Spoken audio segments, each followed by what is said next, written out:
Bonjour à tous et bienvenue dans cette vidéo qui portera sur la célèbre mais mal connue controverse sur Galilée, qui était un astronome condamné par l'Église au XVIIe siècle.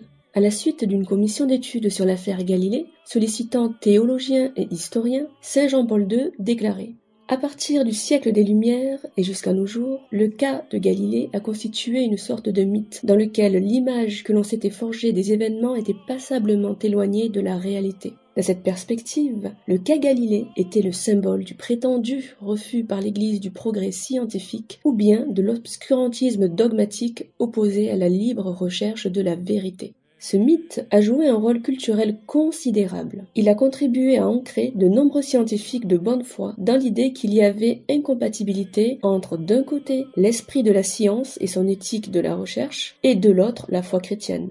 Une tragique incompréhension réciproque a été interprétée comme le reflet d'une opposition constitutive entre science et foi. Les élucidations apportées par les récentes études historiques nous permettent d'affirmer que ce douloureux malentendu appartient désormais au passé. Exposons donc les faits historiques actuels qui mènent à cette conclusion.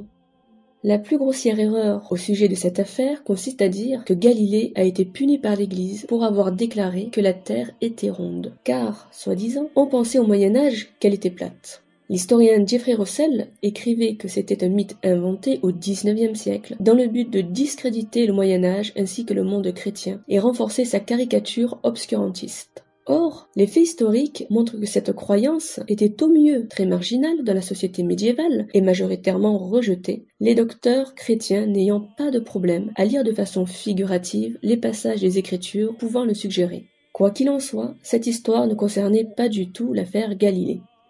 Galilée enseignait l'héliocentrisme, qui désigne l'idée que la Terre tourne autour du Soleil.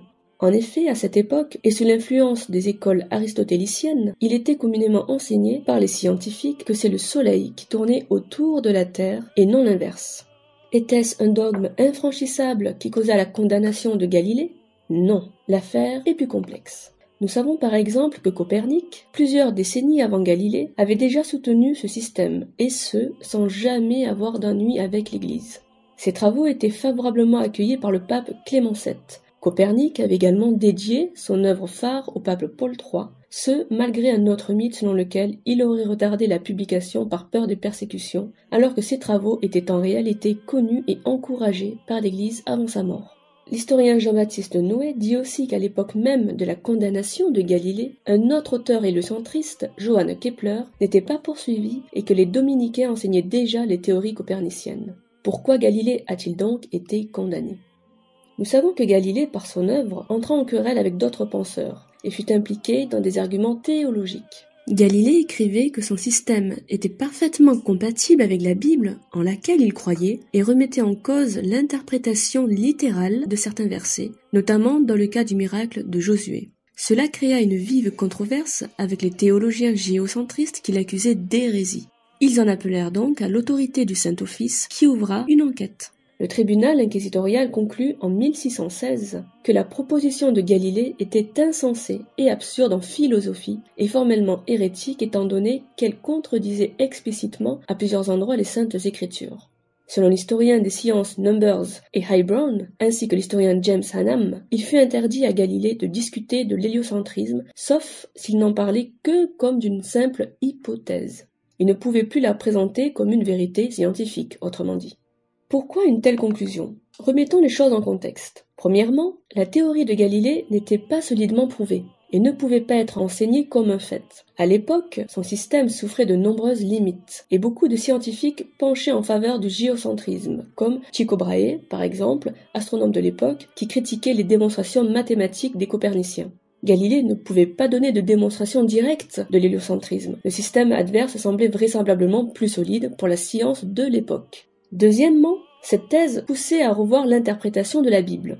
Bien sûr, la lecture symbolique des versets n'était pas impossible. Dès le IVe siècle d'ailleurs, saint Augustin écrivait que c'était une erreur d'opposer des interprétations littérales aux faits observés par la science, comme si le texte ne s'exprimait jamais de façon figurative. De même, saint Robert Bellarmine, chargé de rendre à Galilée sa sanction, considérait comme dangereuse l'interprétation copernicienne, car elle pouvait laisser croire que les Écritures étaient fausses et générer la discorde chez les savants et les théologiens. Il admettait cependant que si une preuve indéniable était donnée, alors il était légitime de revoir dans ce cas l'interprétation des versets. À cette époque, il ne croyait pas cela possible, car une telle preuve n'avait pas été démontrée et pouvait difficilement l'être. On a donc interdit par prudence cette affirmation, et le Saint-Office corrigea rétrospectivement l'œuvre de Copernic, mort il y a des décennies de cela, afin de souligner que ce n'était qu'une hypothèse mathématique. La prôner comme un fait était alors vue comme une hérésie religieuse, contredisant sans légitimité l'interprétation géocentrique de la Bible, ainsi qu'une hypothèse scientifique insuffisamment fondée. Mais l'affaire ne s'arrêtait pas là. Le pape Urbain VIII, qui était ami avec Galilée, acceptait que l'on puisse émettre l'hypothèse que la Terre tournait autour du Soleil, et l'historien High Brown suggère qu'il l'aurait même vu comme favorable au catholicisme. Le pape donna donc l'autorisation à Galilée de publier un livre sur le sujet, tant qu'il ne l'a traité que comme hypothèse, comme cela lui avait été imposé par l'Inquisition. Son livre, appelé le Dialogue sur les deux grands systèmes du monde, devait présenter de façon neutre les arguments opposant géocentrisme et héliocentrisme. Malheureusement, il ne respecta pas cette règle et publiera un livre sans autorisation affirmant clairement l'héliocentrisme et tournant en sus en ridicule son opposant. Il y introduira même un personnage caricatural, Simplicio, qui incarnera la position aristotélicienne et emploiera un argument donné par le pape lui-même. Celui-ci fut pris comme une satire à son encontre.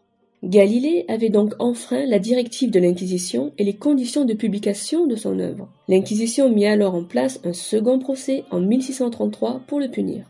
Certains imaginent encore que Galilée avait été brûlé au bûcher. Mais c'est faux là aussi. L'Inquisition, après avoir interdit la publication de son livre, condamna Galilée à être emprisonné dans sa villa en résidence surveillée. Galilée finit donc sa vie dans sa résidence, dans laquelle il continuera à travailler sur ses recherches. Il publiera son discours sur 2 sciences nouvelles, traitant de la physique, sans recevoir de pression de l'Église. Dans les décennies qui suivirent, la théorie copernicienne fut encore développée par les astronomes, tout en respectant le fait de la présenter prudemment comme une hypothèse. Ce n'est qu'au début du XVIIe siècle qu'une preuve directe et concrète de l'héliocentrisme sera présentée, par James Bradley. Au fil du temps, l'héliocentrisme sera communément admis, et le pape Benoît XIV lèvera alors les interdits de publication en 1757. Pour conclure, l'affaire Galilée n'est pas une preuve que l'Église aurait condamné, détruit ou freiné la science. Saint Jean-Paul II, encourageant une collaboration toujours plus conciliante entre les scientifiques et les théologiens, reconnaissait les torts de l'Église et les qualités scientifiques de Galilée.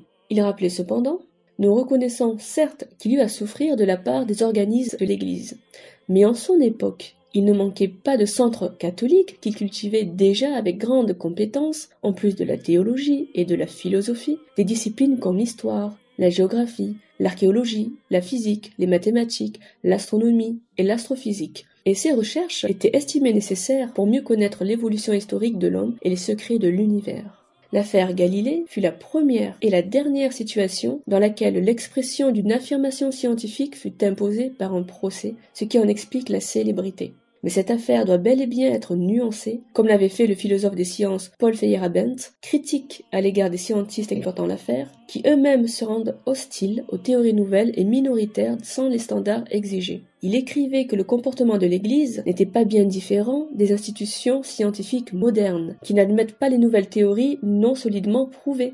Le pape Benoît XVI suscita malgré lui un faux outrage à cause d'une citation d'un livre du même philosophe dans lequel il concluait: non seulement l'Église à l'époque de Galilée est restée plus proche de la raison telle qu'elle était définie, et l'est en partie maintenant, mais elle a aussi considéré les conséquences éthiques et sociales des opinions de Galilée. Son inculpation était rationnelle et seul un opportunisme et un manque de perspective peut en exiger une révision. Cette vidéo est à présent terminée. Abonnez-vous si vous voulez avoir plus de vidéos sur les préjugés voire les mensonges historiques parfois attribués à l'Église. Soyez bénis et allez en paix.